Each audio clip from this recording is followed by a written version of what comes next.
Borque, Tov, Raverim, como vocês vão?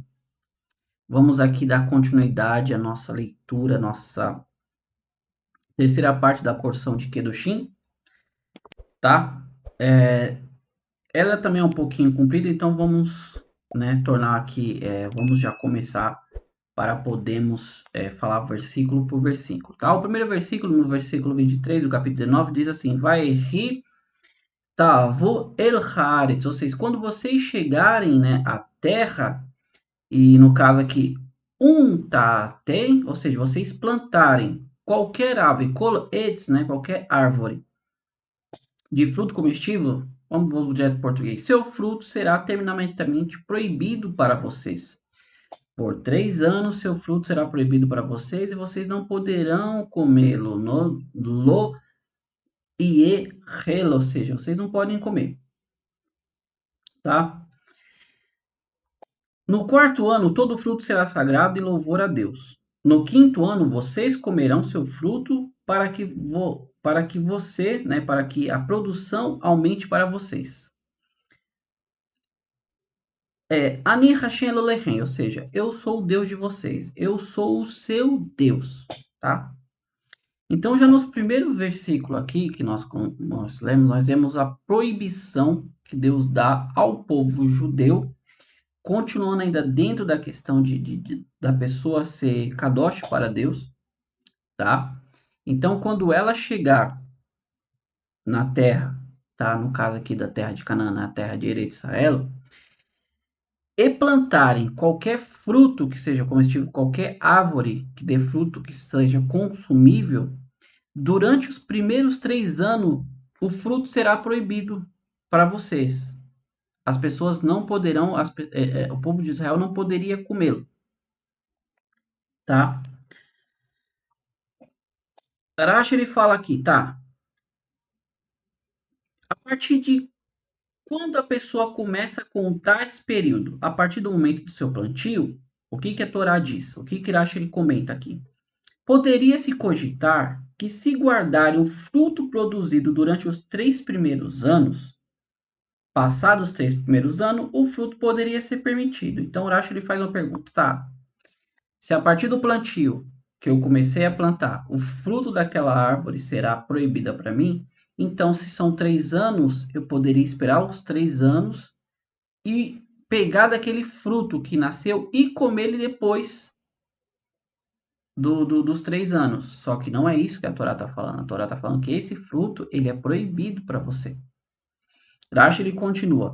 Para esclarecer isso, a Torá diz: será ele, ou seja, continuará no seu estado normal, sendo ainda proibido.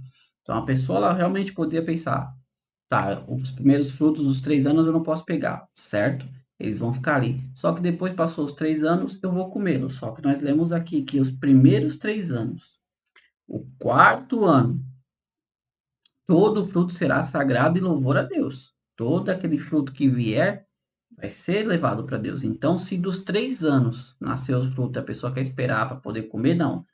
De todo decorrente desses 3 anos, no 4º ano, todo aquele fruto decorrente dos 3 anos vai ser oferecido a Hashem, né?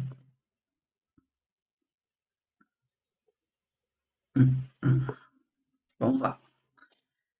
No 5º ano vocês comerão seu fruto, para que a produção aumente para vocês. Ani Hashem, eu sou Deus. Aqui Irashi também explica assim por quê. Porque Deus fala que no 5º ano as pessoas poderiam comer, né? E que isso aumentaria a produção, tá? Rashi ele fala assim: este mandamento que você irá observar será para que aumente a sua produção, porque como recompensa eu vou abençoar os frutos de sua plantação. Recompensa por você ter obedecido essa lei, esse mandamento, tá? Rabi Akiva costumava dizer: a Torá declara isso como uma defesa para o argumento da má inclinação, que no caso seria o Yetzirah, que nós já comentamos aqui. Para que a pessoa não diga, por 4 anos eu sofri, plantei, não consumi, né, nada em troca de nada. Ela não vinha a reclamar. Por isso a Torá esclarece. Esta é a questão, a Torá diz, para que a produção aumente para vocês. Ou seja, durante esses 4 anos de sacrifício que você fez, não comeu o fruto dessa árvore, no quinto ano Deus recompensará e aumentará para você. Justamente o tempo propício desses 3 e 4 anos, Deus multiplicará para vocês. Ele aumentará no quinto ano, tá?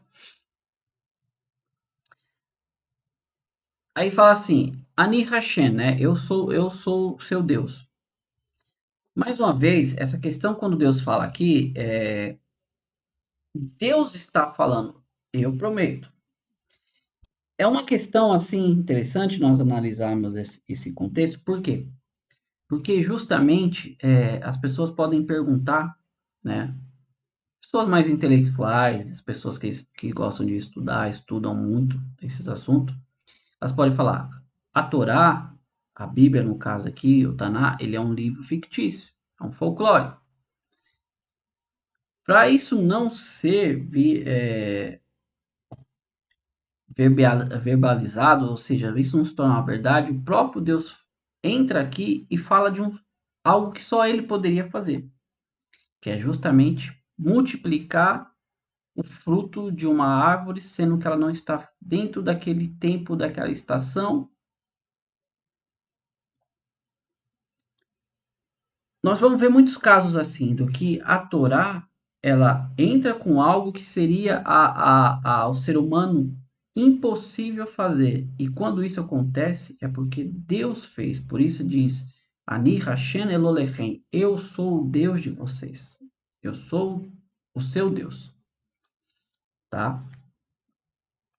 Versículo 26 diz assim: Não comam sobre o sangue, não pratiquem adivinhações, nem haja baseado em agúrios. Sobre essa questão aqui, não comam sobre um sangue, existem N comentários dentro da Torá, tá?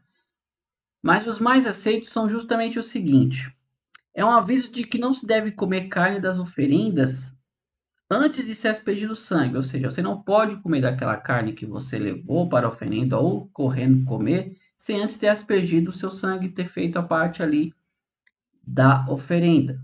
Já uma segunda opinião que diz assim que é uma advertência para alguém que come de um animal antes de morrer completamente. De muitas outras formas esse versículo é explicado. Então essa segunda explicação fala que é um aviso para aquelas pessoas que comem da carne do animal enquanto o animal ainda está vivo, tá? Que é uma das proibições aqui da Torá. Não praticar adivinhações, nem hajam baseados em agúrios. Praticar adivinhações é você consultar, você viver. Vamos ler aqui, ó. Como aqueles que interpretam os sons ou ações de uma ratazana ou de aves com presságios. Como aqueles que interpretam sobre o pão ter caído da boca ou um cervo cruzado seu caminho com sinais pré-determinados. Então, ou seja, tudo que é aquelas ações que infelizmente hoje nós fazemos, um copo caiu, um gato preto cruzou a minha frente, o céu está estranho, não sei o que. O povo judeu foi ordenado a não seguir a sua vida em base desses tipo de coisas, tá? Adivinhações, por assim dizer. Agúrios são justamente semelhantes. Os agúrios, acho que explica assim, significa dizer tal dia é auspicioso para começar o trabalho, ou tal hora é ruim para viajar. Então Deus fala para as pessoas elas não agirem sobre esse tipo de costumes, tá? Esses tipos de agúrios. Ah, hoje é tal dia, esse dia é propício para mim fazer isso. Tal hora é uma hora boa para fazer isso. Deus fala assim, para a gente não agir segundo isso. Aqui vai um adendo. Se Deus ele pede para você não fazer algo, pensa comigo. Por que você vai falar para alguém não fazer algo que você sabe que não pode, que é impossível? Exemplo. Ô meu amigo, não tente pular de um prédio para outro. tá? É óbvio que a pessoa vai morrer. Então, a partir do momento que Deus ele nos avisa aqui para nós não vivemos embaixo de adivinhações ou viver abaixo de agulhas, quer dizer que isso realmente tem um significado, que pode sim. Então, conforme você vive com base nisso, você esquece daquele que criou todas essas coisas, tá? Então, você não deve viver com base nisso, falar, não vou fazer isso, ó, o copo caiu, quebrou, ó, caiu uma colher, caiu um garfo. Olha, esse dia aqui ele é propício para isso. Você está tirando totalmente a sua atenção de realmente aquele que criou todas as coisas e está vivendo à base de superstições. Só que essas superstições elas são reais, tá? Não cortem o cabelo sobre as laterais de suas cabeças, não raspem as extremidades de suas barbas, ou seja, você cortar. Naquela época, as nações eles tinham o costume de fazer aquele corte, né? Rapar tudo aqui e deixar só aquela parte de cima, rapar, tá? Então Deus fala assim, para vocês não fazerem igual, por quê? Porque eles faziam isso em questão de idolatria. Vocês vão e não corte um canto de vossas cabeças, não raspe, tá? As laterais de vossa cabeça. Por isso, muitos judeus racídicos, eles deixam as peiotes, né? Porque o próprio versículo diz aqui, ati, ou seja, que é peiot, seriam os cantos, né? Eles embelezam o mandamento ainda mais, deixando ficar maior, tá? Mas as peiotes seria justamente essa parte da nossa costeleta. Então, Deus fala para você não rapar, deixar liso, deixar só aquela parte de cima. A questão da barba, não raspa as extremidades da sua barba, é justamente você rapar, deixar lisa, tá? Existem muitas linhas dentro do judaísmo que, óbvio, eles pegam, aparam, né? Você vai ver muito judeu com só mais os hassidim mesmo, é a mesma coisa a questão dos peiotes, deixar os hassidim, principalmente os askenazim, né? A questão do rabat também, eles deixam a barba crescer. Eles nem cortam fio nem fio. Já algumas outras linhas ali dentro da linhagem cristã do Sefaradi, eles já não se importam tanto, porque realmente o mandamento de Deus fala pra, não é falando para você não aparar, falando para você não raspar, tá? Isso aqui já é mais uma lei dentro aqui da Torá, melhor explicada no Shulchan Aruch, que é o Código de Lei Judaica, tá? Mas no literal seria justamente isso, tá? Não façam talhas em sua pele por uma pessoa. Não façam nenhuma tatuagem em vocês. Eu sou Hashem, tá? Eu acho que esse versículo aqui ele é muito simples e muito específico. Ele não tem que ter uma explicação. Fazer talhas no seu corpo é você se cortar, tá? Tatuagem nós sabemos que é o uso de agulhas, onde você coloca uma tinta e ingere dentro daquela tinta, naquela agulha dentro da sua pele, aquela tinta vai permanecer ali pro resto da sua vida, tá? É óbvio que hoje tem vários tipos de tratamentos para se remover, mas nem sempre são 100% satisfatórios, 100% funcionais, tá? Então eu acho que esse aqui é um texto bem claro e objetivo. Não fazer tatuagem no corpo, tá? Não profane sua filha, prostituindo-a para que a terra não se prostitua e a terra ficará repleta de moralidade. Isso aqui é uma coisa bem importante. Quando diz assim para você não profanar sua filha, é você lhe entregar para ela ter relações com pessoas sem ela estar dentro do casamento. Tá? Isso é um comentário de Rashi. A Torá diz que a partir do momento que você fizer isso, ela vai fazer uma coisa, outras pessoas vão fazer uma coisa, quando você vê a terra está cheia de imoralidade. Tá? Então, infelizmente é uma realidade muito grande hoje no nosso dia, né? Por isso que é uma alta demanda e não para de crescer esse tipo de situação, porque como Deus já falou aqui há muitos milênios atrás, você vai propagar essa imoralidade no mundo, tá bom? Vocês devem observar meus Shabatotes e temer meu santuário. Eu sou Hashem. Uma pessoa não deve entrar no monte do templo com seu bastão, seus sapatos, sua cinta ou com dinheiro ou com a poeira em seus pés. Aqui está no Tratado de Evamot, na página 6b do Talmud. Então, o templo de Deus, aqui no caso, Deus está se referindo ali ao Beit HaMikdash, né? Que naquele tempo era o Mishkan, que era o tabernáculo móvel. Então, a pessoa não deveria entrar ali de qualquer jeito, tá? Que já é uma referência a você entrar dentro do templo de Deus vestido de qualquer maneira, sabe? E Deus fala justamente para você não tratar com desdém a casa de Deus, tá bom?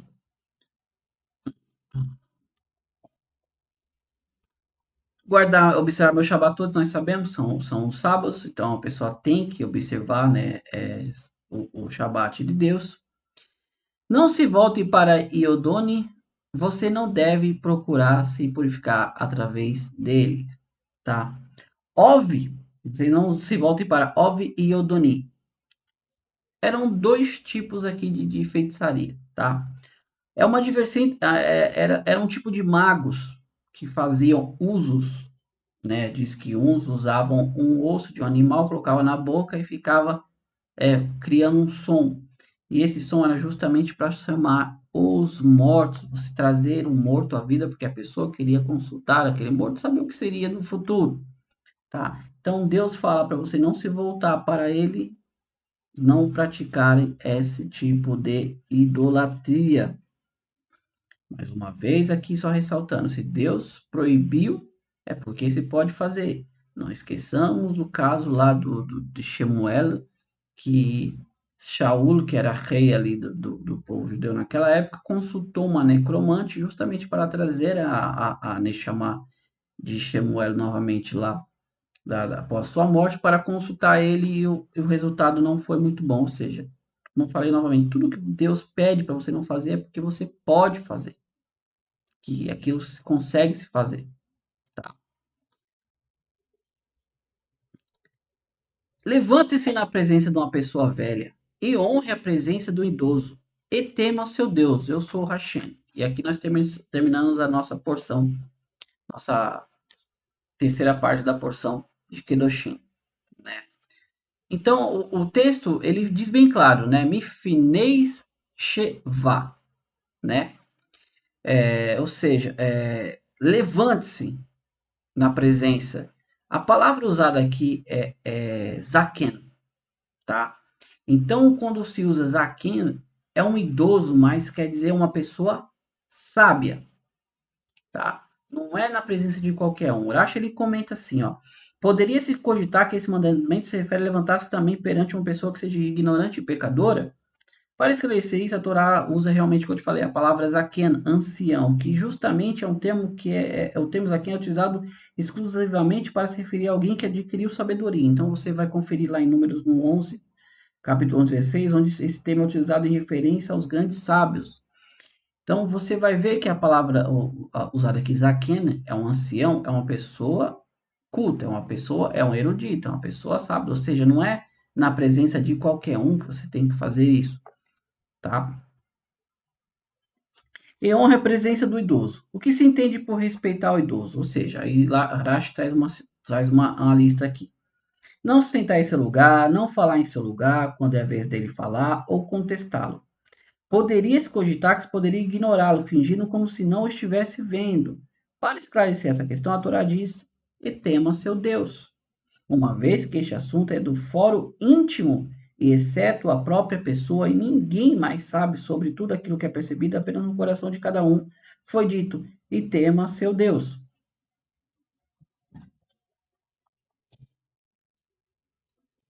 Simples e objetivo também o texto.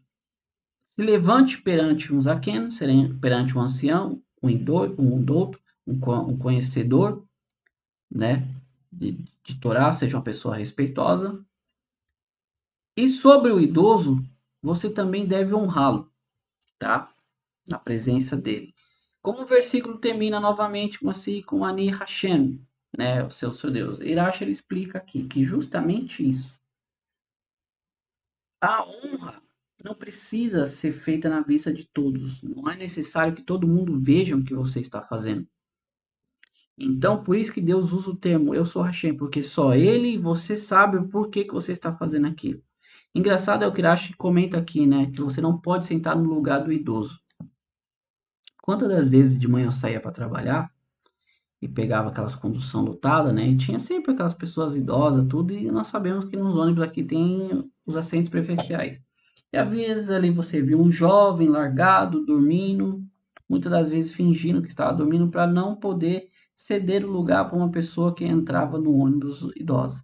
Isso é você dar kavod, você dar honra ao idoso. Isso é você respeitar o idoso, tá? Então, meus amigos, esses textos aqui eles foram bem mais objetivos, tá? A paraxá de amanhã é bem curtinha, ela só tem aqui 4 versículos, tá? 5 versículos, desculpa.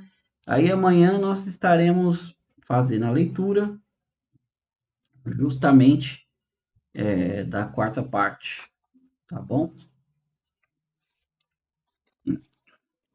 Amigos, eu espero que esses textos tenham ficado bem claros também, tá? Mais uma vez, não esquecendo, só reforçando. Tudo que nós vemos aqui, né? Desde o último, da questão de você respeitar o idoso, você não colher um fruto de uma árvore durante 3 a 4 anos, toda essa questão de você tratar com os assuntos aqui do mundo é ser kadosh para Deus, é você ser kedoshim para Deus. Então, meus amigos, como eu digo, não tem como você trocar isso, falar que santidade é oração, jejum, vigília ou monte. Não. Isso é religiosidade. Não adianta você fazer essas coisas, você não tratar bem seu pai, não tratar bem sua mãe, não tratar bem seus filhos, ser uma pessoa arrogante, ser uma pessoa preconceituosa, ser uma pessoa que não tem afinidade pelo próximo, tá? Isso é religiosidade e isso não vai te levar a lugar nenhum, tá? O que importa é o que nós fazemos aqui no mundo. Uma árvore, Deus pede para você ter cuidado com uma árvore, deixar ela crescer, deixar ela dar o seu fruto. Depois pede que você consagre os frutos do quarto ano para ele e você só vai ter proveito no quinto. Com a promessa de que Deus, que nesse quinto ele será abundante. Santidade, meus amigos, mais uma vez é o nosso dia a dia, o nosso comportamento, é o que fazemos aqui, tá bom? Mais uma vez quero agradecer a todos que chegaram até o final desse vídeo. Todarabá, muito obrigado. Um Bercol Tove, tudo de bom na vida de cada um aqui. E nos vemos na próxima parte de amanhã. Se Machia não vier hoje, que seja hoje, tá? Se não, amanhã estaremos aqui para fazer a leitura da quarta parte da porção de Kedoshim. Todarabá, mais uma vez. Bercol Tove, tudo de bom. Lehitraot. Até amanhã. Tchau, tchau.